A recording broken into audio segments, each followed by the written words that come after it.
যে আমার বিড়ালের হচ্ছে একটা বাচ্চা দিছে কি অল্প একটু বের হয়েছিল। তো 1 ঘন্টা যাবত অপেক্ষা করার পর আর বাচ্চা দেয় নাই। তো একটু একটু বের হয়েছিল, তো আমরা হচ্ছে বাট 1 ঘন্টা যাবত অপেক্ষা করার পর হচ্ছে বাচ্চাটাকে টান দিয়ে বের করে ফেলি।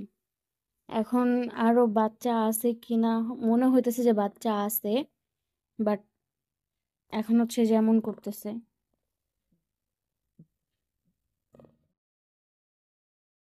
এখন এটা ব্যথার কারণে করতেছে এখনো জানি না।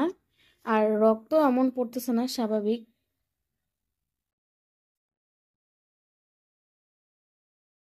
রক্ত তেমন একটা পড়তেছে না, বাট এখন আরো বেবি হবে কি হবে না সেটা হচ্ছে বুঝতে পারতেছি না, বাট পেট এখনো ফুলা অনেক।